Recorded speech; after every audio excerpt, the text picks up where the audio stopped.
set, go!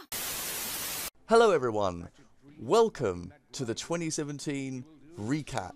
My name is TheHumbleGamer, and this is my brother Aaron. Hello. Hello. I thought I'd have him on with me as I talk a little bit about my sort of gaming experiences in 2017, because my brother hasn't played that many games this year, but of the stuff he has played, I assume he would have a few things to say about them. But the footage you're probably seeing as we're going on right now is Ratchet and Clank, which is a game I'm playing the most recently. I'll probably make a proper video on it at some point in the near future, but that's the footage I've chosen to use for these little segmented pieces where we aren't talking about any game in particular. But we are going to be talking about pretty much every game I played this year, which, you know, I thought would be a better way to sort of recap 2017 rather than make one of those stupid fucking highlight reels that I just cannot make. Honestly, that 2015 one was the most bullshit. You don't know how long it took me to finish that fucking thing.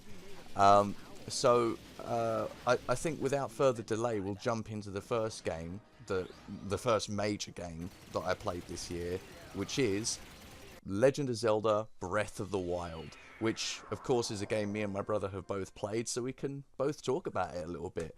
So Well, I haven't played the DLC, but I've played the main game, and all I can say is wow. yeah. Honestly, I haven't bought the DLCs yet, but I guarantee you I will. It's quite something, honestly. It's one thing to say that Breath of the Wild was a very fun game. It's another thing entirely to say that the game was beautiful, I guess is a word that I would probably use. It's not the most beautiful game I've ever played. Obviously, graphically, it's a little bit lacking, but I suppose that's expected with the Switch. It's not the most like powerful console ever invented. It's not supposed to be, but the game has charm, which is something I always appreciate in a game. I liked the charm. I liked the fact that not only did it manage to maintain many of the classic elements of old Zelda. Of course, the gameplay was very different to classic Zelda, obviously, but I like the fact that the one thing they kept was the charm. You know, I never felt like Breath of the Wild wasn't as charming as the old Zelda games. You know, it wasn't charming for the same particular reasons, but it did have many charming elements, which, you know, is something that I wanted out of Breath of the Wild. I didn't just want it to be another Zelda game, and I knew it wasn't going to be from the start, but it ended up being something quite different. Oh yeah, they managed to make a completely different game while keeping all the character that we know and love from all the other Zelda games. They did a really good job in that respect. And the draw distance as well. My God, the draw distance, mate. Wow. Yeah. Um, I don't know, actually. The draw distance was one of the things that disappointed me about it. It's nice that the detail up to a very long distance is quite good, but of course, you know, compared to, like, say, standing next to a bunch of trees and then looking at a bunch of trees that are in the distance, obviously there's a huge downgrade when you're looking through for your a zoom Nintendo scope. game, though, most like Nintendo games are usually about 50 foot. You could see like forever Oh, on that well, game. I suppose, yeah. Mario Odyssey was a recent Nintendo game I would say beats Breath of the Wild in that aspect quite remarkably well. Because, I mean, you know, the worlds aren't that large in Mario Odyssey, but from what I've seen, I haven't played the game, so I can't talk about that too much, but that game had detail down to it had, like, the most minute details, you know what I mean? Like, Breath of the Wild has minute details, but in a different way. You know what I mean? Like little things, like how there's Koroks placed all over the place, and the puzzles which you can do to unlock them are all very varied. So, you know, you'll walk Yeah, 10 feet and there's a tree with a rock on top of it. You'll walk another 10 feet, there's a stump with a little, like, you know, wind chime thing that you stand next to, and balloons appear or whatever, you know. There was yeah, yeah. always Yeah, you know, there was always something there, you know what I mean, when you're traveling around exploring. I think that personally Breath of the Wild put much more emphasis on the exploration and the adventure than old Zeldas. Because old Zeldas, I feel, are more about the dungeon exploring, the delving into the deep, dark dungeons. Because you spend more time in dungeons in classic Zeldas than you do in their overworlds. You know what I mean? In the old Zelda games, you had to do everything in that specific order. You have to go to this level, beat the sub boss, get this particular weapon, which will then let you on to the next stage of Hyrule Field or wherever it would be. But in Breath of the Wild, there was none of that. You just did what you liked whenever you felt like it. It was great. Mm-hmm. I want to very quickly, while I'm talking about Breath of the Wild, I want to talk about the videos I did of it. Obviously, you were there for a couple of them. My personal take on Breath of the Wild as a game for gamers is that it's the kind of game that's very, very difficult to play on video. And I've noted that because a lot of people on YouTube who've done videos of the game, they've practically had to dedicate their entire channel to that game since it came out in order to finish it, because the game is so big and so expansive that to be able to do everything in it as a gamer, as a video maker on YouTube, it takes a very, very long time and a lot of dedication. And with all the Oh, DLC now out, we can now see everything that the game has to offer, right? As and when the last DLC came out, we have now been able to see everything the game has to offer. It's all there. It's all out in the open now.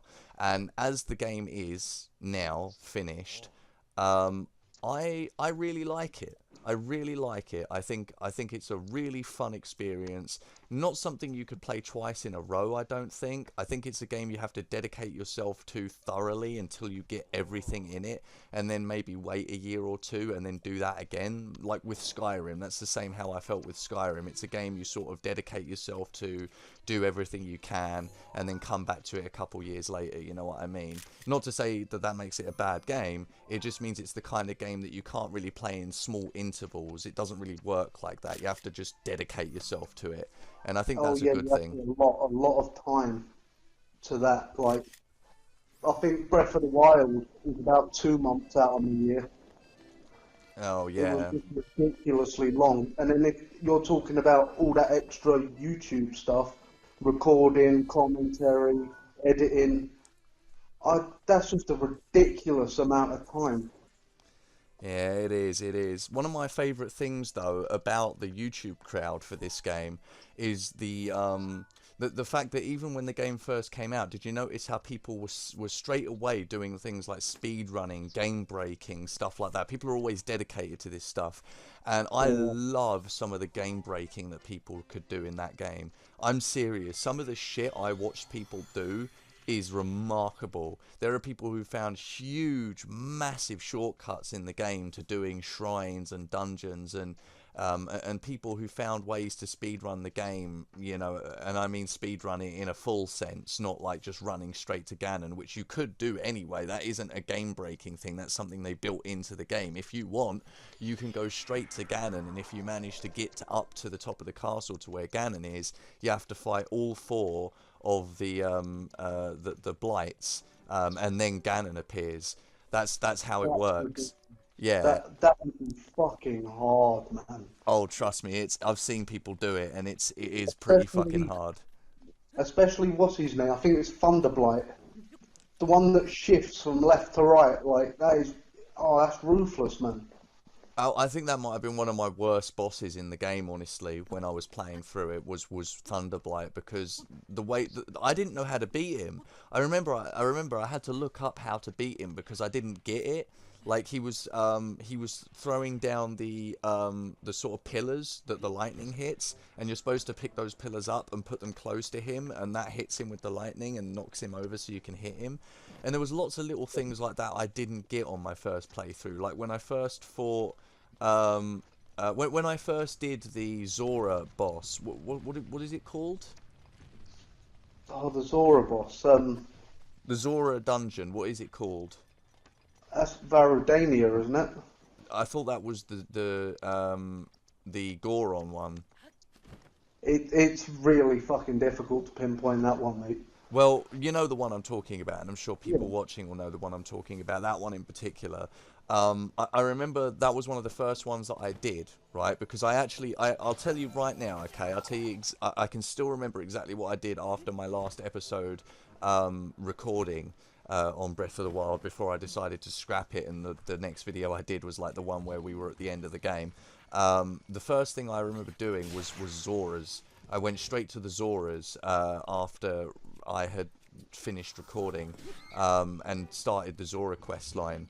And once you get to the Zora dungeon, you have to do that whole sequence with the Zora Prince Sidon, where you're on his back and you have to hit Yeah, all that was four of the. Golden.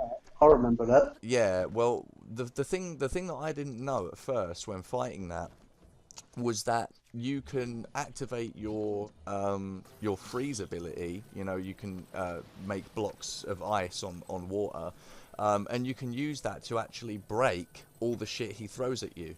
All of the square ice blocks and the ones with the Hey, spiky the balled way, ones. didn't you? Yeah, you can just make them go away just by clicking on them while using your freeze ability, your Cryonis. Oh, okay. I didn't Yeah, know that. yeah, and you can do the exact same with the boss inside that dungeon when he starts doing that and throwing the blocks at you. You can just get rid of them. It's fucking easy. It's really terribly easy.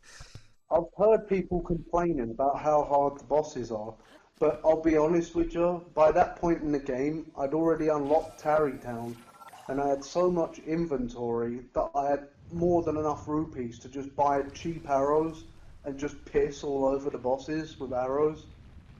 They didn't pose that much of an issue at all, because you can literally just stand there and just empty all your arrows into them, and they do die. Yeah. I mean, one of my major complaints with the bosses wasn't that they were hard, it was that they were quite easy. I mean, relatively speaking, you can literally just, if you've got enough arrows, you can just fire arrow after arrow after arrow into them, and eventually they'll lose all their health. Or alternatively, it's kind of like Mega Man. If you go to say do if you go and do the desert boss, I'm forgetting their names right now, but the one in the desert, the sort of rhino looking divine beast, Yeah. you get Urbosa's Fury, and that pretty much breaks every other boss after that, because you can just stun them with Urbosa's Fury and then just whack them again and again with whatever powerful weapon you so happen to have in your inventory. You know what I mean? And then, of course, hit them with a few arrows. You'll get their health down in no time. Honestly, they're terribly easy and underwhelming at the end of the day. But you know, I don't really consider that too much of an issue, because I feel like the game was more about the journey than the destination. It's one of those kinds of games to me. It's more about the Yeah. journey than the destination, the adventure that you take to get to the end, you know? Because I Just honest to little God, things like taking a full 45 minutes of real time just to climb up one fucking hill. You know what I mean? Little things like that that make the game feel so beefy and like it's got a substantial amount of gameplay to it. the word I like to use is a Japanese one called kino, which basically means comfy, essentially. And I feel like Breath of the Wild is very much a comfy game. It is very, very comfy. It's not the kind of game that's action packed, you know what I mean? Because you're not forced into action. You can avoid any fucking groups of enemies you want. They're not put in your way. They're just sort of there for you to fight if you want to fight them. And I Yeah. like that. I like that ability to just traverse the world and never have to fight anything. I'll tell you a thing right now that I'm not sure if I ever said on video, but after I finished doing my recordings of Breath of the Wild, before I did the video with you doing the finale, a couple months later, um, when I went round to get the towers in the world, all of the big towers, I did that with 3 hearts. I didn't do one dungeon. I didn't do one shrine. I literally just spent days traversing the entire world to get to every single tower and get every single one before I did anything else. And I don't know if that was really retarded of me or not, but I can tell you right now that because I did that, I got a real feel for the world, and I actually got to feel like I was experiencing that world. I don't know if that sounds really cringy or weird or whatever. Honestly, I don't think it actually does, really, to be honest, because if you actually take the time to let the world sink in, to let it all just sink in, you really get to feel like you're a part of it, you know. You get to feel that atmosphere. You get to feel the strain of Link climbing every single mountain and hill. You get to I mean, I'll feel be the... honest. Yeah? Like them towers, I did all of them, and they were quite easy. There's only one particular one, really, and that was the one that's sat bang in the middle of a lake with all them electrified enemies around it. That's the one that stumped me. Hmm. Well, Other than that, they were quite easy. you know what? I think we'll wrap it up. There's a lot of things we could say about Breath of the Wild, but we'll wrap it up because we've got I lots of think other that's games all to that talk is, about. yeah. You know, all in all, I'd say Breath of the Wild was a wonderful way to start the year. You know what I mean? It came out March 3rd. I got it on the day. I got it the day before it came out, March 2nd. It came through the post on that day, so I got to play it a day early. I got to have a lot of fun with it, and it pretty much ate up like those first couple of months of the year for me that I was, you know, actually dedicated to games. Because let's face it, the fucking months before March, I wasn't doing fuck all with games, but that March and beyond for a couple months, I was just purely dedicated to Breath of the Wild, and it was a true joy. I absolutely enjoyed it, and I don't want to really give it a rating because I'm not really a fan of giving games ratings, but if I was to rate it, I would rate it pretty high just as an experience, not as a Zelda game in particular, but just as a gaming experience. I would rate it really high because it was a real high for me, you know, as a gamer. I really loved it, and it was really fun. So, I'm just grateful that everybody pulled together, so I ended up getting to play it as well. I mean, my missus went out and got a Wii U, and my father went out and bought me a copy of Breath of the Wild for my birthday. Without that, I would never have got to play it. okay. The next game that I want to talk about is, of course, Snake Pass. One that I'm Aaron going is to not leave too that familiar one to with. you. Huh? What's that? I'm going to completely leave that to you, right? Okay, that's fine. That's fine. I'll talk about Snake Pass a little. I don't have much to say about it, honestly. I pretty much all I have to say about Snake Pass is it was a very unique experience. Something I wasn't really expecting. I hadn't really heard of it up until a month or two before it came out, and even then I didn't really dig into it. But when it sort of came about 2 or 3 days before the game's release, I checked it out on the PSN store, and it was on pre-order for PlayStation Plus owners. And because I had a PS4 at that point, I actually cared. So I took a good look, and I was like, oh, I have this free month of PlayStation Plus. It has a pre-order bonus of like £4 off. So I pre-ordered it. And do you know what? It was actually a really remarkably fun game. It was really unique. I didn't expect it, to be honest. It was a surprise to me because a game like that, I've never seen one like that before. It was something I appreciate this year because it was a puzzler, a platformer, and a collectathon all in one, which is not something you see all the time. And it was very colourful. It had music by David Wise, which is always a bonus. David Wise is an absolutely fantastic gaming musician. So if you don't know who that is, and you know it was genuinely challenging in later levels, but only if you're trying to collect everything though. And of course, the game didn't really have much on offer. You know, there's 15 levels in total. Each one has like 20 main collectibles and 5 like coin collectibles, and then there's the gems you've got to collect. If you collect everything in the game, of course, you get a special extra unlock, which is that you can make the two main characters, Noodle and Doodle, pixely. I don't actually have any footage recorded of that. I kind of forgot to turn that feature on and record it, but just take my word for it. You can unlock a feature where you can make Noodle and Doodle like pixelized, like N64 style. It's absolutely brilliant. So the game was nice. It was a really nice surprise this year, and I really enjoyed it. Maybe I'll do like a full playthrough of it at some point in the future. It's fairly short. It's actually quite easy to do. So maybe in the future. But you know what? That's pretty much it for Snake Pass. It was a great game. It was fun, and that's about that. So that game, pretty good highlight of my year. I enjoyed that. Next game I want to talk about, Just Cause 3. Just Cause 3. That was the next one I played after Snake Pass. I got Now that. that's a big one, that. Yeah, yeah. So I got that pretty much during the time I was playing Snake Pass. I remember I pre-ordered the Gold Edition, which came out pretty much before Yooka-Laylee came out. So I got to play Just Cause 3 for a while before I played Yooka-Laylee. Obviously, my brother has gotten to play that game, as seen by the video that I did with him. Wink, wink, nudge, nudge. So go check that out. Wink, wink, nudge, nudge. But Yeah, I yeah, actually got to own it now because PlayStation Plus gave me a free copy. yeah, that's true. You got to And renew I've that. put a good few hours into it up till now. It's it's pretty ridiculous to say the least. But my word, is it fun?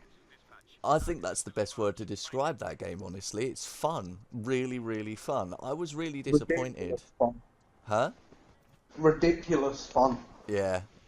And you actually have to give your brain like a good few hours to actually catch up and get used to that amount of information and action coming into your eyes at once I because call it it's pretty intense. Like, I call it Michael Bay, the video game.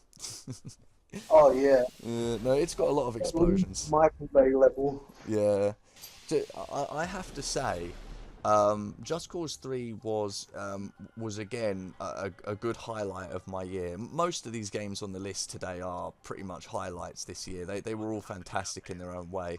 But Just Cause 3 especially was something I had actually been looking forward to playing for a long time, because the game had already been out for like a year and a half, and I'd really enjoyed Just Cause 2, although I was kind of disappointed by it because in the end I beat the main quest line in Just Cause 2, but there's so many side objectives and so many collectibles and just so many weird off the chart racing missions and stuff like that. It all just felt like too much. The game packs in far too much for you to do, you know, but Just Cause 3 completely backpedaled on all that. It was like, right, fuck having like a million and one things that you can do. Let's have a bunch of dedicated fun stuff you can do. So they kept the large world element, but they put less in it, which a lot of people were disappointed in, but I actually thought that was better, because I always liked the sort of adventure that came with exploring the Just Cause worlds. You know, it's not like GTA style where there's like little details in all the NPCs. It's sort of like, you know, more about actually just being a part of the world and sort of being kind of a superhero kind of guy, because you're a secret agent, you know, who's defeating bad guys. It's kind of supposed to feel like you're a badass secret agent. So, you know, I feel like Just Cause 3 really did a good job with that. You got the weapons, are all actually pretty good, pretty unique and fun.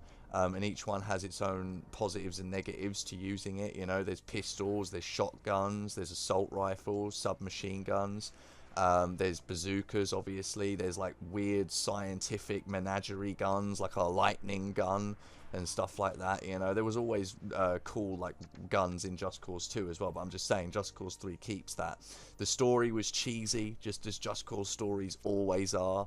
And Oh yes, with an added side of cheese as well. yeah, yeah, I love Sheldon. Honestly, just the fucking, you know, Texas guy. Um, Like Rico, he is just a big lump of cheese. Big lump of cheese.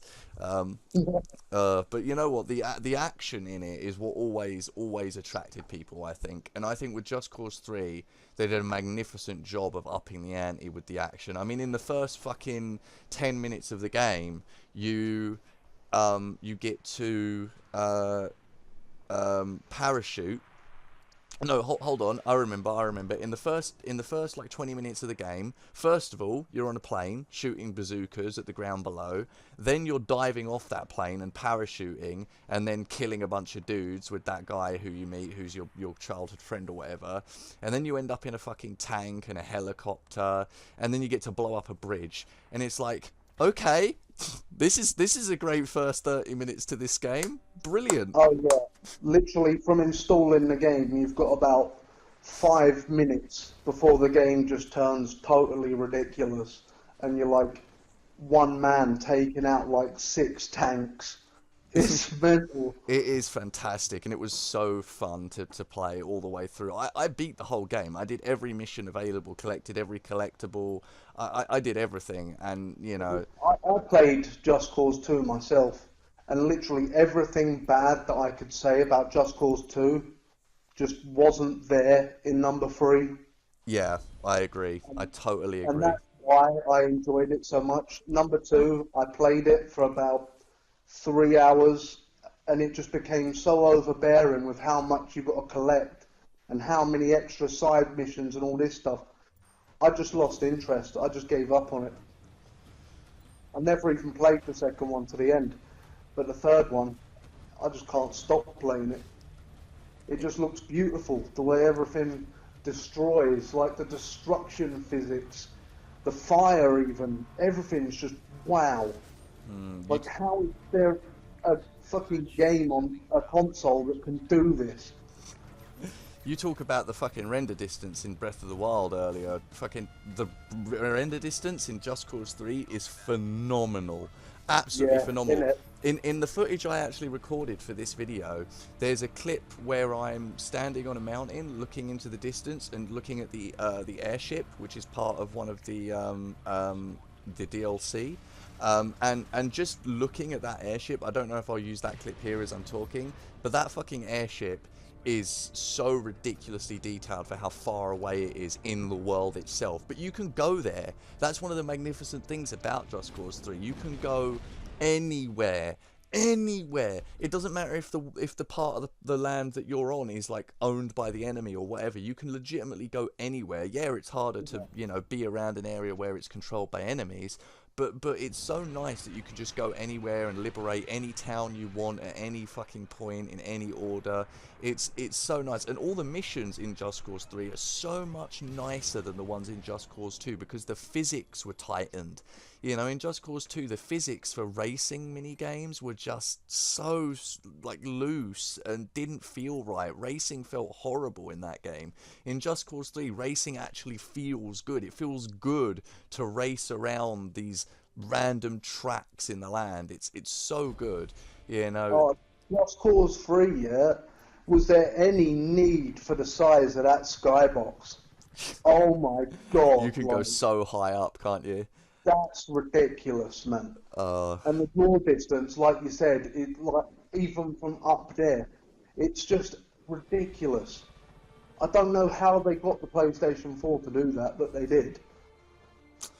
oh my god, it was a good game, and again another highlight of my year. I truly enjoyed it, and I think there's again, like Breath of the Wild, there's a lot of things more I could say about Just Cause 3, but I think really the game speaks for itself. It's beautiful, it's huge, it's got lots to do, and it always keeps you interested, which is something I really appreciated, because Just Cause 2 obviously lost my interest eventually. I just could not continue, but Just Cause 3 kept my interest to the very end and kept me going until I did everything in it, and that is fucking splendid. So I think that's all I have to say about Just Cause 3. A brilliant game. So the next game I played after Just Cause 3, of course, was Yooka-Laylee. Obviously, Just Cause 3 and Yooka-Laylee I was sort of playing around the same time, but I'm just saying I played Just Cause 3 before Yooka-Laylee, but Yooka-Laylee was a little bit disappointing and underwhelming. It's the first game of this year that I would truly say was one that wasn't a highlight of my year, because it was a very disappointing and underwhelming game. I Let's say that disagree. again. Huh? You I disagree? disagree. I disagree. Why do you I disagree? disagree strongly. T- Like, since when were they ever going to release on PlayStation 4 a game that I actually wanted? It's an N64 game on PS4. That's what most people can't fucking appreciate. I mean, I It's a appreciate great it. game. Huh? I said it's a great game. Well, I appreciate it. You know, I'm not saying I don't appreciate Yooka-Laylee. My issue with it was that after enjoying playing it the first time around, and then looking back on it, I realized just how sort of underwhelming the game was. I mean, especially now that I've played A Hat in Time, which was, to me, a far better 3D platformer than Yooka-Laylee was. And you know, I'm saying that as, you know, someone who actually donated to the Yooka-Laylee Kickstarter and actually followed the game from its inception, and, you know, obviously dedicated myself to doing a let's play of it, which I still haven't finished. I thoroughly enjoyed Yooka-Laylee when it had its time in the sun, for me at least, when it came out. But as of, you know, December 6th, having played well, actually no, I finished A Hat in Time on December 9th, but as of finishing A Hat in Time, I honestly would say that A Hat in Time rises above Yooka-Laylee by a long shot. I mean, if I was to put all the 3D platformer collectathons in a sort of list, you know, in terms of best to worst, I would have to rank A Hat in Time like several spots above Yooka-Laylee as a 3D platformer collectathon, because while Yooka-Laylee is good for many reasons, it suffers from a lot of problems that really just brings it down below a lot of games that I would consider much better. Even Spyro, to me, is better than Yooka-Laylee is. Simply because, like, Spyro to me has more charm than Yooka-Laylee.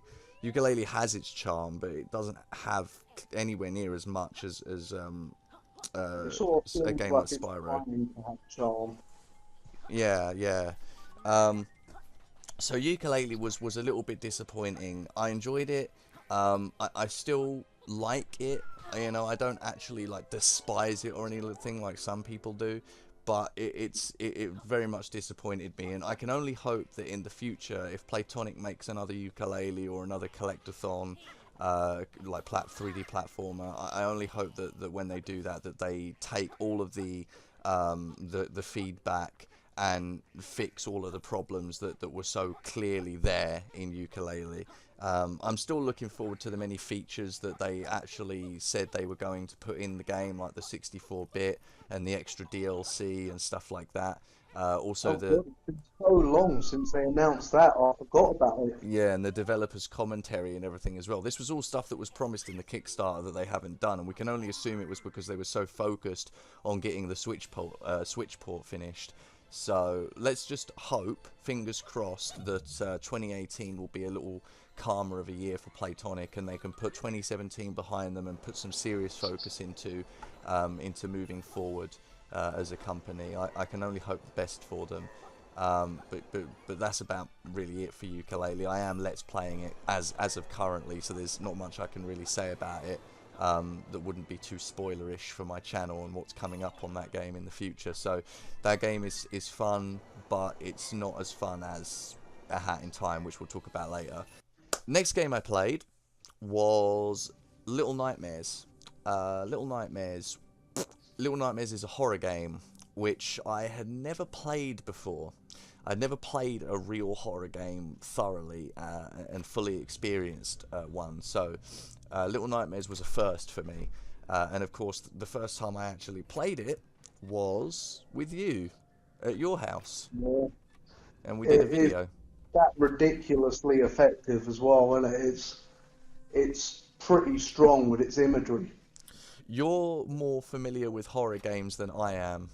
So It's like the design choice they made, like the faces of the weird creatures and all that. It bears a sort of Nightmare Before Christmas kind of look. In like, I don't know. It's freaky as all hell because there's no hint at all as to where you're supposed to hide or like a certain section when you're in a lift with that blind long-armed thing and there's nowhere to tell you where to be in that lift, and it can come grab you at any time if you don't know what it's going to do. It's like it's horrifying to say the least. I feel like the game had. Let me just first say I've never played a horror game before, Little Nightmares, and I haven't played one since. So it's my only horror experience. So I can't speak for horror fans when I talk about how I felt about the game. But if I could just actually have a moment to sort of say how I feel in general about the game as a whole, as a horror, then I'd have to say it like this. Little Nightmares does a very, very good job of making you feel on edge, which is something that I would expect, I suppose, a horror game is supposed to do. It's supposed to constantly put you on edge. It's most supposed to make you feel very uncomfortable. And Little Nightmares, well, neither of us could deny it. It does that job very well. It really does make you feel uncomfortable at every turn. So Yeah, that's due to the fact that it gives you so little control over pretty much any situation you find yourself in. That's where most of the edginess and the anxiety comes from. Because as soon as they spot you, you're fucked. Basically, they just come straight at you, and there's no getting out of it. you gotta run. You gotta run that shit. And Yeah, and and sometimes even running don't do it.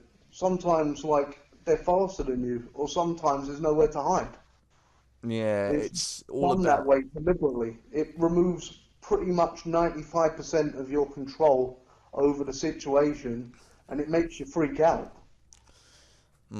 I really thoroughly enjoyed that game. It was really, really good. It was something I had played at Comic Con the year previous, really wanted to get the full game when it came out, and I went ahead and I pre-ordered it, played it at yours. It was brilliant, and we had a good time playing it together. I had a good time completing the game when I got home.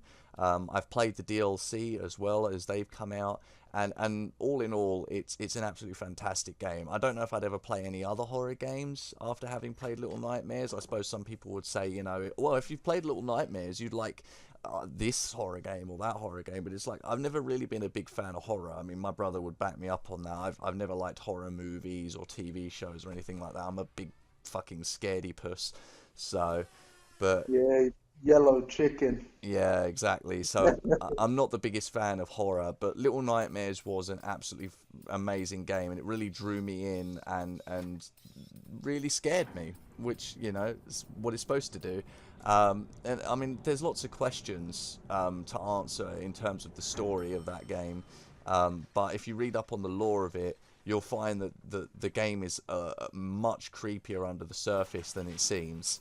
I mean, if I can just, I'll put like a thing on the screen to tell you what to skip to, so that you can avoid like story lore spoilers here. But I don't know if my brother knows this, but the lore says that the thing that they're in, the big sort of underwater submarine place, it's sort of like an off the border illegal restaurant where rich, fat, bureaucratic like douchebags come to gorge themselves and their habits, and they can practically like eat whatever they want, including like human flesh in this place. And they keep like a dungeon at the bottom of this submarine where they like bring up kids in order to make them fat and feed them to the guests. That's what you remember in the beginning of the game. You go into that room where they've got the babies in the cots, and that's where you first see one of the enemies in the game. I That's sort of gathered that they were eating the children when you yeah, get to that level in the kitchen, and the chef literally picks you up and stuffs you inside a fish and then cooks you. yeah. It's fucking disgusting and Yeah. horrific, and I fucking Disgusting is a perfect way to describe the tone of the whole game. It's Yeah. just rotty and disgusting, but Ugh. it's really effective though. Is It's it ever really, effective? yeah, it really is. So that's Little Nightmares. It was fantastic, a great horror game, and I expect that as horror games go, for people who do play many horror games, I suppose a lot of people would probably think the same thing. It's a good horror game. So yeah, Portal Knights was a very strange open world builder RPG. It had elements in it that were very much reminiscent of Minecraft, but also very sort of Zelda-esque. The combat was very Zelda-esque, at least. I personally really liked Portal Knights because it actually had this sort of weird equality of balance to it. There's three character sets that you're allowed to have. I mean, that's fucking tiny compared to most games that would allow you to have sets in them. You get either the choice of mage, warrior, ranger. That's it. But each one comes with its own bonuses, its own negatives. If you're a ranger, obviously you can't go up close for battle. You have to stay at a distance. But of course, your bows can be very powerful. As a warrior, you can't go ranged. You have to go up close. Obviously, the downside to that is you can take damage, but you're basically a tank anyway. And of course, you know, your weapons can be very powerful. Your swords, axes, stuff like that. And then the mage, obviously, you have the choice of close range or long range. So it's the op class. Because you know you can either go up close to shoot with magic, or you can go shoot them from a distance, which you know that's how spells work, I guess. So there was some good elements to it, and of course on top of there being the classes with the skill sets, there was the crafting element of the game, which was a huge element of the game, where you can dig up ores and make weapons and armors and all sorts of other gubbins to help you along your way. You work your way through various different levels. You've got 3 major bosses in the game. There's loads of little event quests you can do, which can get you lots of bonus stuff. The game is very simple, and I feel like it's deceptively simple, because it is kind of deceptive just how simple it looks on the surface, when in fact it's actually a little more complicated than you'd think it would be. And I don't mean that in like the traditional sense, like it's hard to do anything in the game. It's not. It's just very much a long grind, you know, from beginning to end. There are lots of things to discover along the way, but it's mostly the same stuff all the way through. I enjoyed it, at least for the sort of one playthrough I did of it, which after I did my videos on the game, I made a new character, which was a warrior character, I think. As you know, I made a mage character, that was it. I made a mage character, called him Gandalf, and made a world called Middle Earth, and I managed to get all the way to the end, find every single world, get most of the achievements in the game, and it was a fun journey from beginning to end. But I really couldn't do it again with the other 2 characters. You know, as you can see by the footage showing now, I did go back to play Bob Ross for this footage, and Bob Ross really hasn't gone much further than he had in the videos I recorded. In fact, where he is in the clip I recorded, he's pretty much where he was when I recorded part 6, which obviously no one ever saw because I lost the footage for like parts 3, 4, 5 and 6, even though I had them when I made that fucking update video. But whatever. It was fun while it lasted, and I might play it again in the future, maybe on video, but I'll probably make like a highlight reel or something of playing it if I ever play it and make a video. And if I ever play it again as well, I'll only do like the 2 other classes that I already have set up and going, and then of course once I finish those 2, the game's pretty much over. There's nothing much to go on beyond that. There's like some bonus like challenge bosses and stuff, but like, you know, there's not really much else to do in the game. But it is good though. It was something I really enjoyed playing this year, and something that really it really caught my eye. You know, I just picked it up because it sort of caught my eye that it was on PC and there was people on YouTube playing it, and so I picked it up and tried it, and it was good. So but personally, I'd probably not rate Portal Knights too high in terms of the games I've played this year. It would rank pretty in the middle, honestly, for me. It's not a really terrible game, but it wasn't a really good one either. It's very much for the kind of kiddies that want to play a Minecraft type game with their parents.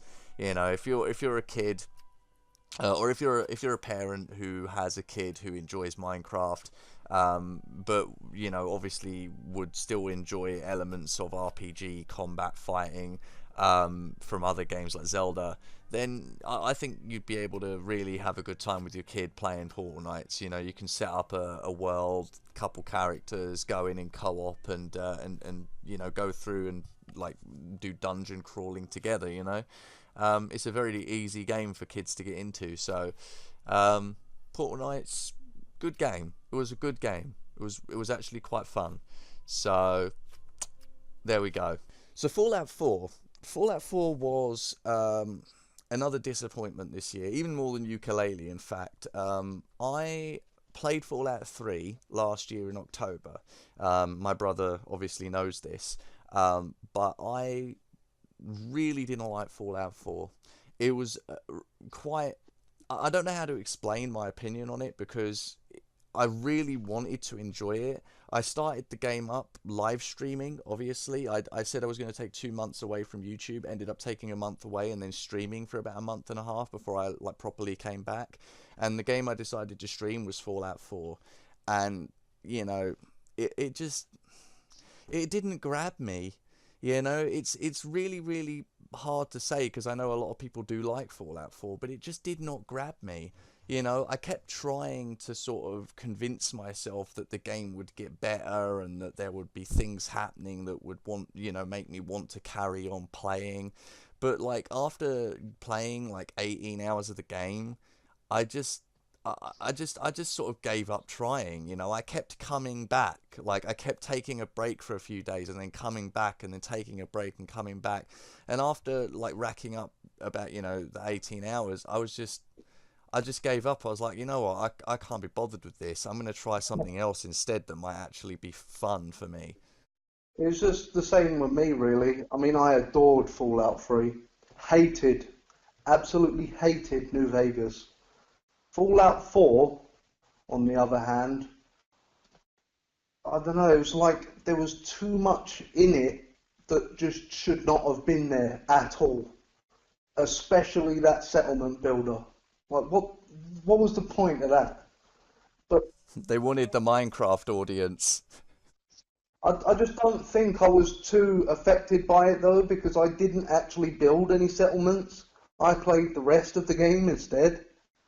But there was also other things as well, like, well, let's start with the DLC that didn't feel at all relevant to any fucking thing. Let's add to the part of the game that probably shouldn't have even been there anyway. And then what are we talking about? Fucking the settlement builder itself seemed like their primary idea, and then they built the rest of the game around that. And that's why I think it felt so flawed, because their focus wasn't on the actual Fallout part of the game, it was on something else. Like Mm, mechanics for fucking electricity and all that shit, you know what I mean? That's like a lot of game that you wasted right there. You could have made the rest of the game so much bigger if you didn't have that taking up all the space on the disc. it just it was something that I really, really felt bad about because I know there are people who like Fallout 4, and I know there are people who really like New Vegas. In fact, I'm one of those people. I started up New Vegas after quitting Fallout 4 and actually found it to be a lot more fun than Fallout 4, which I know that's obviously a difference between us. You've already said you didn't like New Vegas, but I feel like New Vegas is more Fallout than Fallout 4 is. I mean, there's Yeah, it there's probably is in that respect. it just feels more like a Fallout game than Fallout 4, so it's a lot more enjoyable. And I know one of the things people really enjoy about Fallout New Vegas is the dialogue trees. People say that the New Vegas is the most well written Fallout game because it has a million dialogue tree options. You can go down like 100 different paths. you know, for dialogue trees. Not like literally, that's exaggerated, but there are actually several different options that the tree can go down during dialogues, and it really makes the game a lot more like open to interpretation. There's loads of different ways the game can end legitimately, you know, and it's really fun, you know, compared to Fallout 4. So I enjoyed New Vegas, but Fallout 4 was just a huge disappointment to me, and it's even more disappointing because I actually spent the money to buy the fucking game and its DLC, but whatever. Maybe one day, like, I might dumb down enough to actually play the game and enjoy it or something, or maybe I'll actually find something in it to enjoy in the future and, like, actually play it properly, but for now, it's just going to sit and rot on my shelf, so...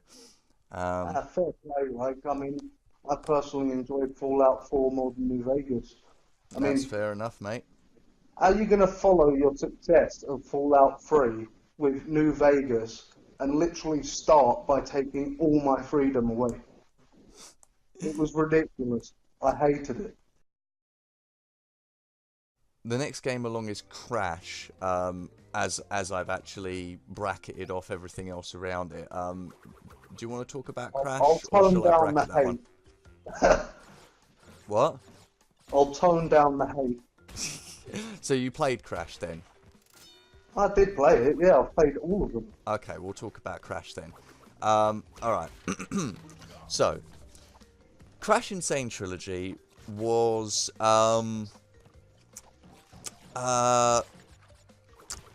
good? Hard. That's the best. Okay, I'm trying to think of a word. Good, hard, yeah, both of those pretty much. Good and Like, hard. hard, like really fucking hard. Yeah, I mean, well, you know Like, what? Crash, wanting to murder your entire family and burn the house down hard. you think Monopoly is bad for families. No, I'll And by tell the way, guys, this is me toning down the hate. he actually hates Crash Insane Trilogy. He liked the original trilogy I better. like the originals. Oh, The originals were great, yeah, but like that trilogy needed to be made harder. That is fucking ridiculous. You can't give that to children. That is too hard.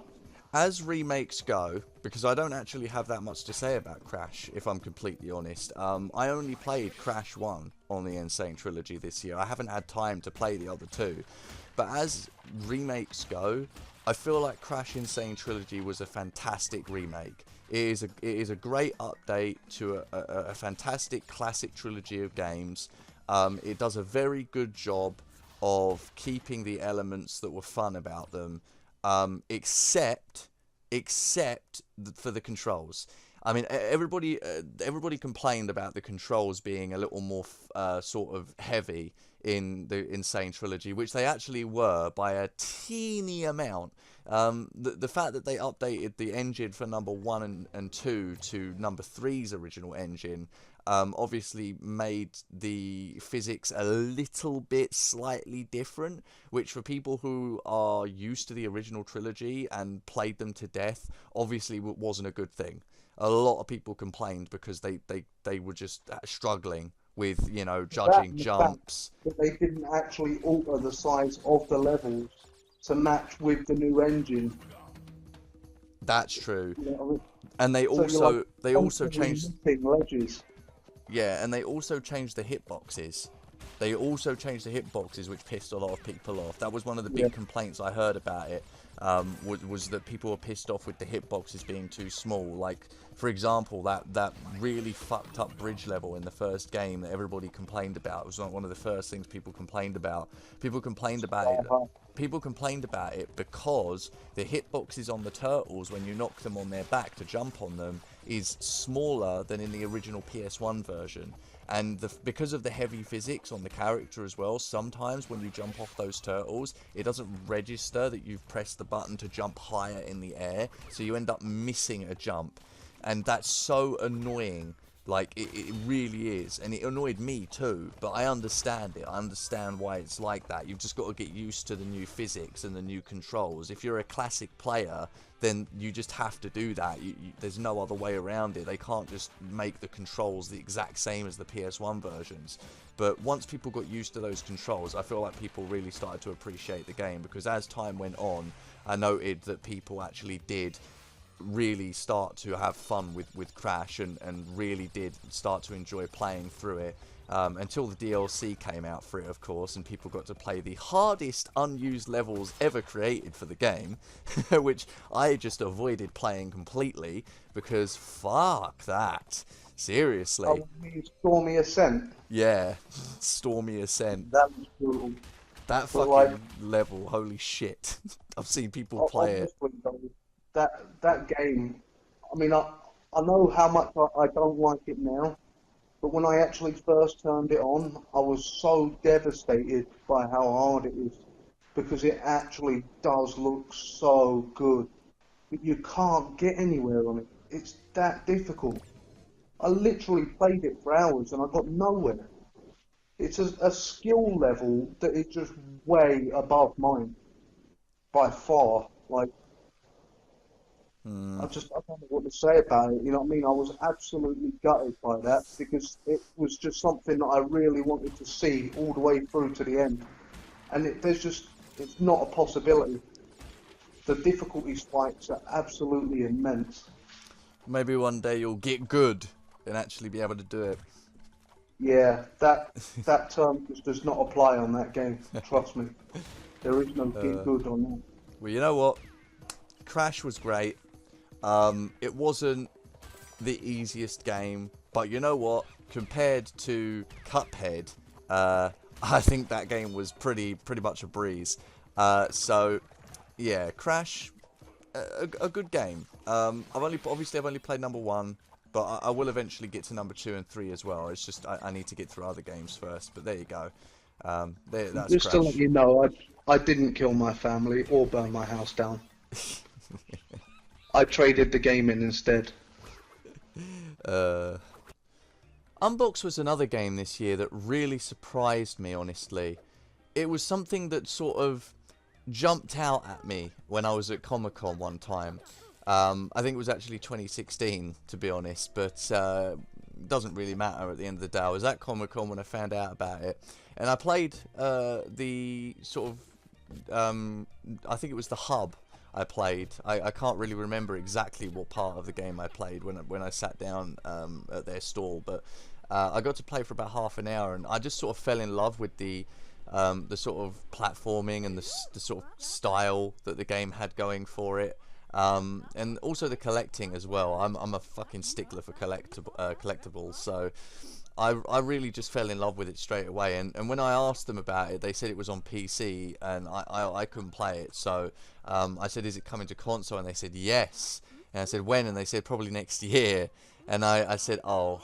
So I had to wait until this year for the game to come out.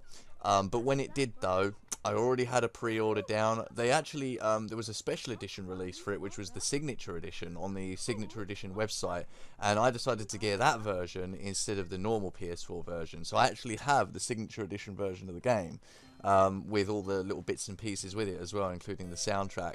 And you know what? I'd say it was actually worth the money I spent on it. It's a very, very lovely game. It's colourful, it's vibrant. It's fun, just as it was when I played that sort of little snippet for half an hour at Comic-Con. The whole game is practically like that. There are a few downsides to the game, of course. There's far too many collectibles, and there are only 3 major worlds and 1 hub world. Each are very detailed, mind you. All 3 of the major worlds and the hub are all very, very well detailed. There's lots of little hidden secrets and Easter eggs all around, dotted all over the place. But of course, because the worlds are so large and the collectibles are so minuscule and so spread apart, when you get to the last few collectibles, you'll find yourself getting very angry over going over the same fucking places again and again and again, trying to find collectibles that you're missing. Of course, they did put a feature in the game, which is one of the characters you talk to can show you a camera shot of where certain collectibles are that you haven't collected, so you can sort of guess where it is. And that doesn't help all that much. It can help if you get the right angle, so you can see like a landmark in the distance that you're familiar with. But it really is annoying to collect every collectible in the game. But you know what? It was still fun to play though, because the thing is, even though finding those last few collectibles is hard, the main collectibles in the game, the stamps, they're all sort of earned by missions, as well as there's a few ones that are hidden secretly in the levels that you can sort of find by exploring. So, you know, there was lots of exploration involved in Unbox, and I thought that was really good because it made you actually become familiar with each world, so you could know where all those hidden final few collectibles were when you would get to the last few. So, it was fun in pretty much the majority of the game. Just that little tiny piece of the game upset me, the sort of annoyance of hunting down those last few collectibles. But it was still fun though. It had a cheesy story to it. It was very much in the vein of classic Mario 64 Sunshine type style platforming. The unbox feature was really cool. And I just liked jumping all over and around all the levels. It was really fun, and I really enjoyed it. So I definitely want to put Unbox up there as one of my sort of favourite experiences this year. It was something I waited for and something I really loved experiencing. So I obviously did stream my first hour and a half on the game. So I was actually thinking of using that footage for this segment, but I don't think it's necessary, because you already get the gist of the game from that live stream. You know, you're running around collecting collectibles and talking to NPCs, doing missions to earn stamps. The boss battles were all pretty good. Obviously there was only 3, but they're all okay. You know, the game could use a lot more. There's a lot more potential for Unbox. You know, if they made more worlds through DLC, or if they made a second game and made it bigger and bolder, I would definitely buy it, because it's a good game, and I think they did a really good job with it. So Unbox definitely gets a thumbs up from me. It was a good game, a great experience this year, and I hope that they make more games like it. So thank you very much to the team who made Unbox. You guys are awesome. Sonic Mania. Well, Sonic Mania was a hell of an experience. Before Sonic Mania actually came out, I obviously played through Sonic the Hedgehog on video for a Pi Day. Sorry about not making any more Pi Days after that. I am working on it. I'm sorry, I've been busy. But Sonic Mania was, again, another game this year that was amazing. Truly amazing. I've never really been a big fan of the old Sonic games. Okay, I said in those videos that I did, I appreciate the old Sonics, and I appreciate what they did for their genres, or their genre, sorry, 2D platforming. But I never was a big fan.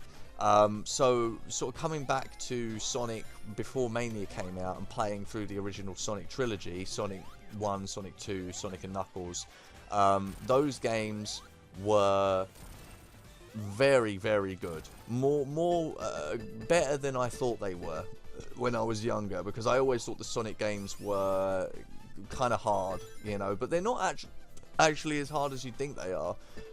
They're actually quite forgiving and really fun too. The music is great and the gameplay is fun. You know, and Sonic Mania, after having played through that original trilogy before Mania came out, I really had a good appreciation for Sonic when I played Sonic Mania. And Sonic Mania really encapsulates what 2D Sonic is all about. You know, it is a really good 2D Sonic game, and it really did resonate with all the original Sonic fans quite well, I think.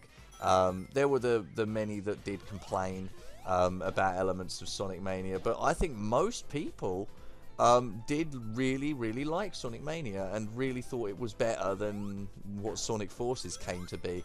I think people prefer 2D Sonic over 3D Sonic, which I can understand very well, because 3D Sonic just doesn't work very well. There is a large fan base behind Sonic, the 3D Sonic games, but you know, I feel like people are more inclined to 2D Sonic than they are to 3D. I think it's more millennials that enjoy the 3D Sonic. I can't say I hate 3D Sonic, because I've never been a big fan of 2D Sonic, but I can see why people hate 3D Sonic and like 2D Sonic, and I can see why people like 3D Sonic in general. So, you know, it's a bit of a mixed bag with the Sonic series, but there's been some good 3D Sonics as well as many bad ones. And there's only ever really been good 2D Sonics. I can't think of people saying bad things about any 2D Sonic games. Although, to be fair, I've never looked too far into it, so maybe there are 2D Sonic games that are kind of obscure that people don't like.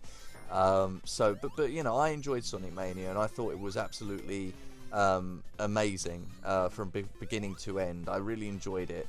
I enjoyed the music. I enjoyed the levels. I enjoyed the boss battles. I basically just enjoyed everything about it. It had its charm, and that's, I think, what mattered about it the most, was its charm. It was just the most charming Sonic game in 20 years. So, Sonic Mania, another game that gets a huge thumbs up from me this year. It was a great experience, and I thoroughly loved it. So, there we go. Sonic Mania. Holy shit! I've been waiting to talk about this for this whole thing, this whole video. A Hat in Time. Quite frankly, next to Breath of the Wild, one of the greatest experiences of 2017 for me. Truly a one-of-a-kind experience. I fucking loved this game. It was something truly special. And I mean that from the bottom of my heart as well, as a video gamer. It was something so super special to me. I had so much fun with it. You know, I wanted more by the end of it. That's so fucking rare. You don't even understand how rare that is, to get to the end of a game, do everything in it, and then say, is that it? I wanted more. Like, holy shit, man. Like, fuck. It was so good, you know? I got my brother to play it, obviously, for a short time. Which, hold on, how long about an hour. Yeah, you played like the first few acts in Chapter 1, Mafia Town. So what were your thoughts on it? Well, if you're standing at a distance looking at the game, I'll be honest, it doesn't really look like a good game. It looks cheap and, you know, pretty unpleasant to play. But as soon as someone slaps the controller in your hand and you get 5 minutes on it, the actual control scheme and like the responsiveness and just the way it works is so well programmed. It pretty much makes games like Yooka-Laylee look ridiculous. You know what I mean? It's, you know, just like jumping from ledge to ledge. It's so tight and so responsive, and so it really adds to the game. It's so noticeable as well once you start playing. And then, I don't know, it's like the design choices they've made with it are pretty special as well. Like your main character's got pretty much no detail to it at all. But then, like, certain parts of the level don't have detail, whereas other parts are, like, really highly detailed, and it makes it proper eye-catching. I don't know, I suppose it's just the fact that I'm inclined to like that sort of game anyway. Collectathon sort of 3D adventure just goes back to me N64 days. It does take you back, you know, especially the music too. I mean, when we did the video, you and me, during Christmas time, I remember you sort of recognised the signature tune of Grant Kirkhope in the hub theme for the game. You know. Yeah, his music is very distinctive though. Yeah, and then of course the rest of the music in the game is just as good. Every single track is so well adapted to the world that it's in, you know, and every single variant of every track as well. Because the thing is, every world has a particular track, right? But every act within those worlds has a different sort of variation on the track. You know what I mean? So there sort of be a bit of a flair to it, there's a version of Mafia Town where it's like filled with lava, and there's like a different rendition that's sort of more Egyptian-y. You know, I guess that's what they chose to use as the twing for the actual music for the lava version of the world. But you know, Yeah. it sounds more Egyptian-y. You know what I mean? And it just sort of, it's the same tune as Chapter 1, you know, the normal bass tune for the world, but it's, you know, got a flair to it because the world looks different. And it's the same with all of the different versions. Yeah. Yeah, so the music is great, the art style is great, the controls are great, and the game is great. I mean, what more is there to say about it? The bosses are fucking fantastic. The story is cheesy but cute as fuck. Everything about the game is basically adorable. And you know, the devs. Don't even get me started on the devs. These are devs of the fucking year for this game. Honestly, these guys deserve a fucking award or something for being like the best game devs of 2017, because I don't remember the last time that like developers of a game were so like completely there for their community. You know, they have their own Discord, which obviously there have been forums, which kind of like a Discord for many different games over the years. You know, communities and developers talking about the game. But for A Hat in Time, it having a Discord has brought this whole new element to the community, being able to talk to the developers. The developers are so, I mean, the best word to describe them is they're just kind.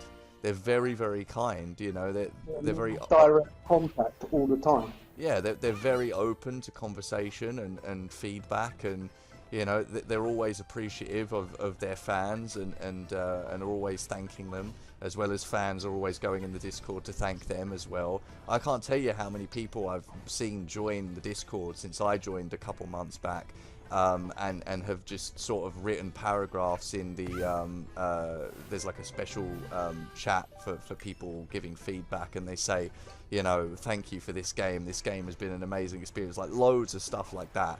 Just tons of people thanking the Perfect devs. logical sense to stay in direct contact with the public that are testing your new game. Yeah, You know what I mean? I mean the game. Of course, that's the best way to see what improvements need to be made. The game was in alpha for like 2 years, and then was in beta for like another 2 years. It was in development for a really long time, and people didn't know if it would ever come out. But by God, did it blow everyone away though. And you know what? I think that's great.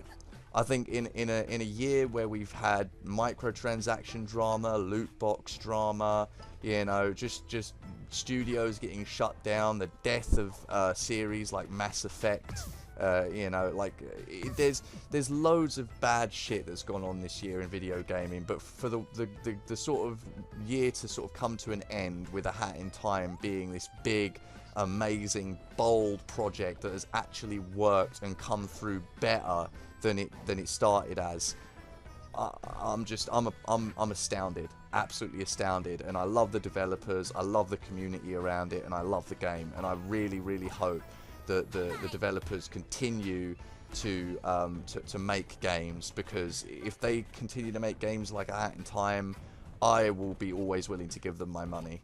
They are deserving of it in every way. So Oh yeah, hands down, that is one hell of a well-built game. yeah, so If you're standing at a distance like most people would and look at it, I guarantee a lot of people disregard it just based off of its looks.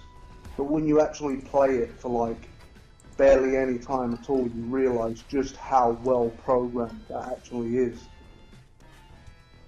it was a fantastic game, and I think I'm definitely want to let's play that game. I definitely want to play through that game in full, but I'm waiting for the DLC for it. So whenever that happens, I will definitely be playing that game on video. It deserves it. Deserves all the attention.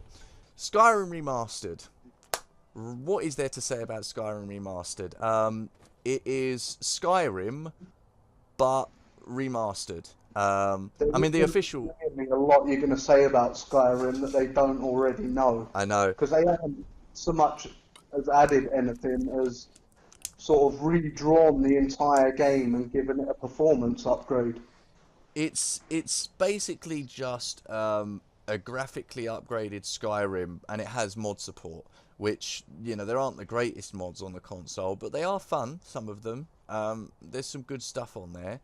And you know what? I hadn't played Skyrim in like 2 years anyway, so it was about time for me to pick up Skyrim and start it again. Of course, I ended up getting distracted by A Hat in Time because, you know, I actually played Skyrim Remastered before I played A Hat in Time.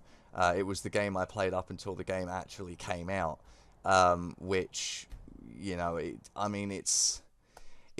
was a good game to pass the time, really, and I did dig into it quite a bit.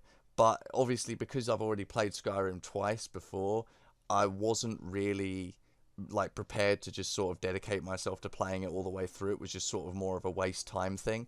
So, but it's still good though. I like the graphical upgrades. I like the light. I like the shader upgrade. You know, I like that they put in like a proper lighting dynamic lighting thing. Um, and you know, the game is the same game. There's nothing different about it compared to the original, other than just the graphical upgrade and the mod support. So, you know, And there's also a very clear performance upgrade as well. that's true. That's true. But you know, Skyrim has always been a pretty fun experience for me anyway. So I can't really diss on Skyrim. It is a pretty good game. It's fun. It's like Breath of the Wild. It's more about the journey than the destination for me. I like exploring caves and finding hidden treasures and discovering shouts that can help me in my quests, like Who time doesn't? dilation and stuff like that. Well, yeah, exactly. Who doesn't? You know. So the game is fantastic and it has its charm, and I've really enjoyed it. But you know, other than that, there's not much to say about it. It's Skyrim. You know, it's exactly what It's you'd a shame expect. though, Bethesda, that you took 6 years to basically give us the game in the condition that we wanted it back in 2011. But hey ho, what Hey can you ho, do, there you mate? go. What can you do? Oh well, but you know, it's Bethesda has really taken the piss with Skyrim, honestly. Come on, guys, stop releasing Skyrim already. Like, every time they release it on a new console, they charge full price for it, too. You know what I mean? Fucking way to go, Bethesda. You've found a way to continually release the same game for fucking 8 years and still have it be at the top of the game chart. Seriously, what the fuck, Bethesda? Come on, make a new game already. I hope I they know are. they're flogging a dead horse. They need to stop. Yeah, it They is a need bit to stop, much. man. They're milking it dry. It fucking died a long time ago. Stop milking it. Yeah, it is a bit much, honestly. Um, but you know, it's good though. It's a good game. And I have a good time with Skyrim when I play it. So yeah, Skyrim's fine. It's not terrible. Skyrim's fine. Skyrim's fine. It's not terrible. It's just fine. Fine and dandy. Fine and dandy. They ask me how I am, I say fine and dandy. You know, I There you go. there was one time I remember I was fine and dandy, but no one asked me how I was. Bit of George Carlin for you there. Dragon Quest Builders. Dragon Quest Builders was really quite an odd game after playing Portal Knights, because Portal Knights and Dragon Quest Builders felt very similar to me. They were in a similar vein. Crafting based RPG games, open world as well, which, or sandbox, sorry, not open world, which really was kind of, you know, like, I didn't really know what to make of Dragon Quest Builders. I just thought, oh look, it's a game that has crafting elements, I kind of like those, so I'll try it. And after playing the first level of the game, I realised that most of the game was going to be like that, and I actually really got to enjoy it. You know, I did that one video of it, which was really long, and I didn't really get to do much in that video. There's a lot more to that game that I wish I could have shown, but the game does do a lot right. You know, its RPG elements especially, it does very well. Being able to sort of build your character up from the ground up and become this sort of hero among the people is really nice. And being able to build your town however you sort of see fit. It's sort of a little limited because you have to build within a particular area, but you could sort of put your town whatever way you want it. You know, you can have houses wherever you want, restaurants wherever you want, whatever, you know. So there's lots of little elements that you can change and you know, fiddle with however you like. And of course there's all sorts of secret little hidden chests with like bonus seeds of life in them to upgrade your health and stuff like that. There's loads of different types of weapons you can use, and all the little elements of the game are there that are very fun to use and abuse. The crafting elements are all very fun, being able to change an entire wall into something different, you know, from dirt to brick or whatever, make the walls all look nice. You know, it's all very nice and works very well. And there were elements about it that I found kind of boring. It's a little bit like traveling the world is a little bit boring. You know, there's not really much to discover outside of just, you know, mountains that you can cross in order to get to the location you need to get to. There's a few plants you can pick up along the way, I suppose, that can be useful for making foods. But most of the time you're just sort of traversing a landscape that's just sort of there. You know, there'll be enemies on them, of course, which you can fight. That's sort of usually the main purpose of the land itself, is just to have enemies on it you can fight and get things off of that you can use. But, you know, it's there's lots of elements of the game that are actually much better than just that, though. You know, the actual bosses are fun. Every single level has a boss at the end, and each of them are very, very unique and very fun to fight. They can be very hard too, actually. But using the sort of building, crafting elements of the game to fight them is I mean, it's so well implemented. It's brilliant. The music is a little bit annoying, honestly. It sort of repeats itself over and over and over again, and it can get really stale after a while. You know, unlike a lot of games this year, this game had a bit of a crappy soundtrack, but it was still fun. It was still a good experience, and I still thoroughly enjoyed playing it. And it wasn't something I'd play again, I don't think. And it's definitely not something I think I'd play on camera again, on video. I had planned to maybe try playing it again on video. I think the footage that would be showing during this segment actually is the footage that I never put up, that I recorded, of me trying to do a speed run of Chapter 1, which I never ended up putting up because it ended up coming out really crap. But the video was fine, so... but, you know, it was good, though. It was a good game. I enjoyed it. It wasn't something I would recommend to everyone. It's definitely one of the first games I'd say in this list that I would not recommend to people who don't like Minecraft, for starters. It has many of those building elements within it. But if you're a fan of RPGs, if you like sort of the elements of sort of fighting and dungeon crawling, then maybe you'll like Dragon Quest Builders. I definitely suggest checking out a video or two on it on YouTube that aren't my one, and then seeing what you think of it. But it's a game that I enjoyed. So another game in 2017 that I actually definitely had fun with. So now it's time to wrap up 2017. All in all, 2017 was a remarkable year for me. I obviously ended up taking a break for a little while because I got really, like, I got really drained at the beginning of the year, and I really could not be bothered to make videos for quite a while, so I just sort of took a break. I ended up streaming, because streaming didn't involve me actually making any effort except just pressing stream now and just talking for a little while. So I did some streaming during a couple-month hiatus. You know, I came back, I was ready and rearing to go, played loads of different games that had come out sort of more towards the end of the year than in the summer. There were games I never got to do videos of. In fact, I'll talk about a few of those here. Some of the more obscure stuff I did this year that I haven't mentioned yet. I got to play Pac-Man 256, which was another game that I had first played at Comic-Con in 2016. Which is a very, very interesting game based on the infamous Pac-Man level 256 glitch, where it glitches out and half the screen is eaten by code.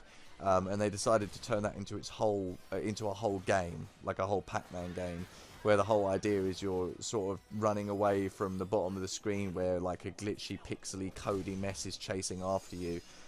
Slowly but surely, and you've got to try and not die and get a high score. That's about all it is. You can play with multiple people. There's unlockable power-ups that you can use in order to help you get high scores and stuff. It was a really fun game that I actually quite enjoyed. You know, but it was not something that I did any videos on because it's not a really exciting game. It's a game that you sort of play to pass the time, you know. It's not a game you play to actually do like any kind of playthrough on. A game that I could have done a video on that I never did actually is Pac-Man Championship Edition 2, which I have on PS4. I got that earlier in the year, and that one was another one that was kind of interesting. There wasn't anything too particularly special about it. Pac-Man Championship Edition is basically just a hyper Pac-Man. It's very, very fast-paced. I'm not going to show any video of any of these, by the way. Pac-Man 256 Championship Edition, I'm not going to show any video of those. The video you'll be seeing here will be Ratchet and Clank again, but again, Pac-Man Championship Edition 2, not a game that I could recommend to any old gamer. It's something that you have to be very much dedicated to. It's like the Cuphead kind of Pac-Man game. It's very, very difficult to do, very difficult to play, you know, especially on the harder difficulties as well. Trying to get like a rank A or a rank S point, like trying to get enough points to get a rank A or S on the harder levels in Championship Edition 2 is seriously difficult. And I would recommend that anybody who isn't a hardcore gamer, who doesn't dedicate themselves to completing like hard challenges, don't play Pac-Man Championship Edition at all. Number 1 or 2, don't play them. They are the kind of games you only play when you are absolutely thoroughly dedicated to challenges in video games, hardcore challenges too, you know. And I'm not saying that like legit gamer kind of shit. I'm saying like seriously, if you don't play hardcore games all the time, if you aren't used to really difficult challenges and overcoming them, you will not be able to play Championship Edition, because it is a very difficult game to play for a normal casual gamer. So that, but it was fun for me though, because I'm not, you know, I will dedicate myself to a challenge every now and then, and Championship Edition 2 I really did dedicate myself to, and it was really fun to play. So it was good for me, but that doesn't mean it would be good for you. Peggle 2 was a game I played this year as well, and Peggle 2, I don't really have much to say about it beyond what normal people would know about Peggle. It's basically just an updated Peggle. You know, if you've played Peggle, you've played Peggle 2, basically. Peggle 2 is the exact same game as the first one. There are trials, which are basically just challenges. Things like getting a certain amount of points, using special abilities and things like that, you know. The game is a bit more challenging than Peggle 1, I'll give it that. The music is just what you'd expect from Peggle. I mean, Peggle 2 got some really weird advertising, so, you know, Peggle 2 is kind of an enigma. But I played it all the way through and got did everything in it practically. And it was good. It was fun, and I enjoyed it. And I thought I'd mention it just because of that, because it was a game I played that was enjoyable this year, and I feel like people should know that that was the thing that happened. So, so Peggle 2, not one of my favourites this year, but something that was definitely worth a play. So, I also did my Minecraft trophy run this year, which you guys will remember I actually did a stream of. I didn't actually stream the entire trophy run. I was just doing the trophy run at the time and decided to stream for a little while I was doing it. I did end up finishing that and getting the platinum trophy for Minecraft on PS4, so that I did that. That was something I did. I haven't played Minecraft since I got that platinum trophy, so that was about 5 or 6 months ago. So I did mean it when I said I wouldn't be playing Minecraft again after I got that platinum trophy. I don't plan on playing it anytime soon. So that was something else I did this year. And then Cuphead, there's not much to say about Cuphead, honestly. Cuphead and South Park, I'd like to say more about both of those games, but I didn't really make any footage of them. So there's not really much I can say that wouldn't already be very obvious to people. You know, getting to see my reactions to the game initially would make for more conversation here, but, you know, because you didn't, really all I can say is both of those games were exactly, to me, what you'd expect them to be to someone like me. Cuphead was very, very difficult, but fun, and I really thoroughly enjoyed it. It was so infuriating, but when you get to the end and you beat the devil at the end, it's like that feeling you get when you see Bob Ross beat the devil out of it, you know. Beat the devil out of it. Just beat the devil out of it, you know. You just got to beat the devil up. That's what you got to do. Good old Bob Ross. He knows how to make you smile. So that was Cuphead for me. It was hard but fun. It was a brilliant grind, and it was a good experience in being patient in video games, because oh my fucking god, you've got to have patience for that. So and South Park, the Fractured But Whole, another game that I basically cannot say much about other than just the basics. The game was fun. The elements, the RPG elements in it were totally ramped up from the Stick of Truth, and I loved it. I like the way that the characters made fun of the superhero thing they were doing as well. They were taking the piss out of superheroes, and sort of all the superhero lore and everything that we have too much of these days, and I love it. I think it's got that true South Park style to it. So, although the Stick of Truth was the same, but it was just great. And I love the fact that they just sort of continued the game right after the Stick of Truth as well. It literally takes place at the end of Stick of Truth into sort of the end of Stick of Truth and beyond. That's where it takes place, and it's so good that they did that. It's like a proper continuation. So the Fractured But Whole, really funny, great South Park game. Honestly, was a great sequel to Stick of Truth, and I do consider it a sequel to Stick of Truth because it is basically. So that was fantastic, and I really enjoyed it. So again, sorry that I can't say much about that game, but what is there to say other than what's already been said by millions of other people? You know, you'd expect the same out of me if I was to sit here and talk about it for 15-20 minutes. It's just, there's so many elements of it that are wonderfully upgraded from the Stick of Truth, and so many elements about it that are so wonderfully updated from just general RPGs. So yeah, you know, I just love it. I think it's great, and I think it's a game worthy of the title South Park. So there you go. That's South Park, the Stick of the Fractured But Whole, the Fractured But Stick. Q.U.B.E. What to say about Q.U.B.E?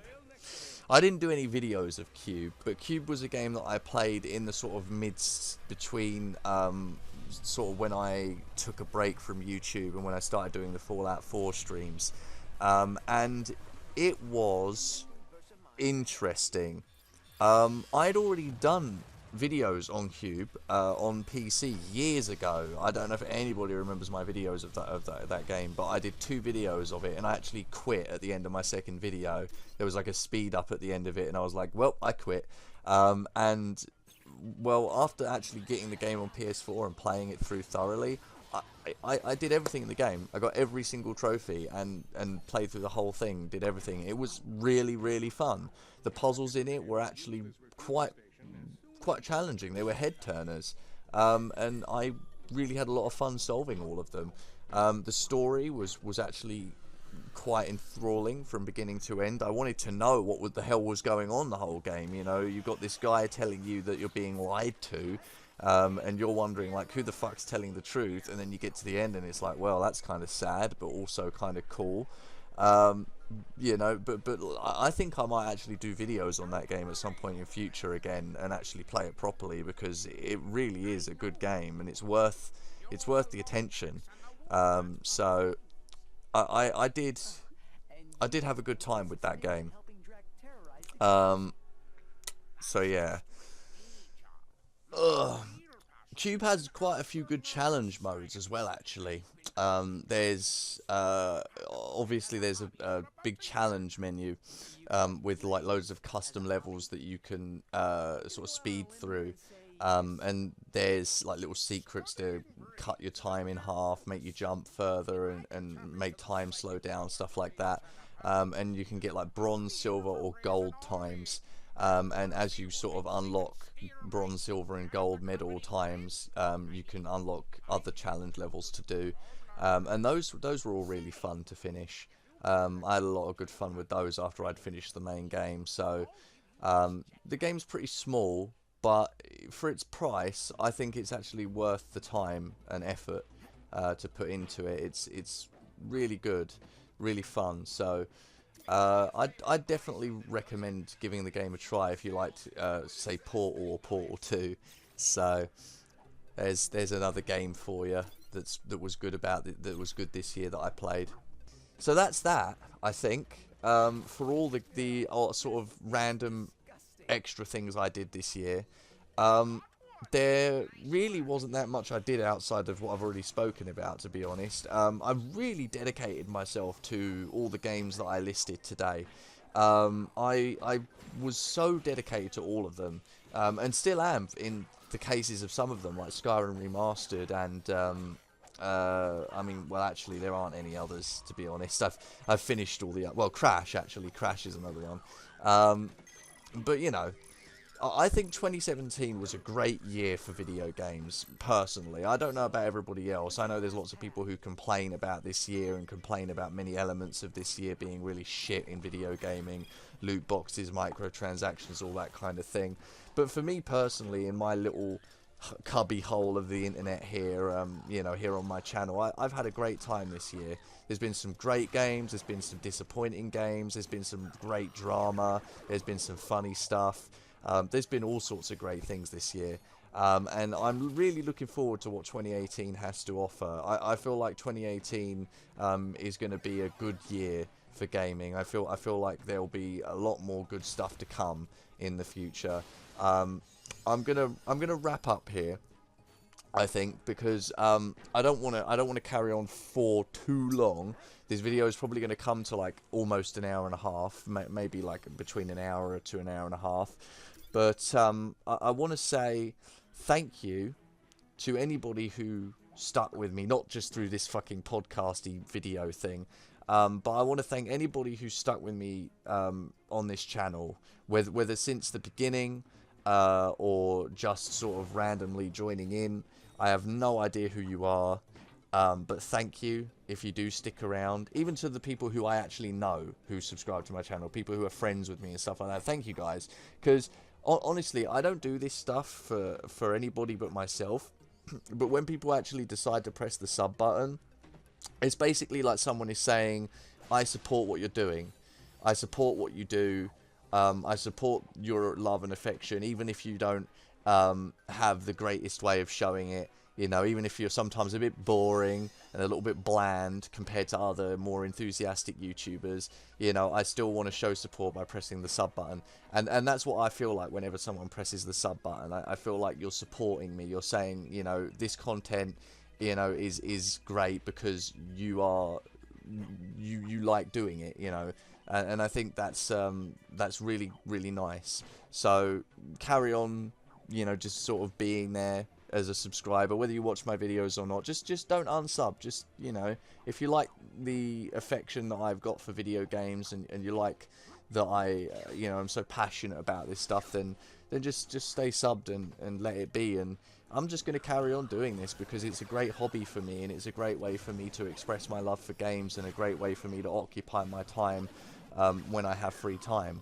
So I'm just going to carry on doing that, really, and just see where it goes into the future. I've already been doing this for 3 years on this channel. There's no reason I can't continue whenever I've got free time. So I'm going to carry on doing Yooka-Laylee into next year.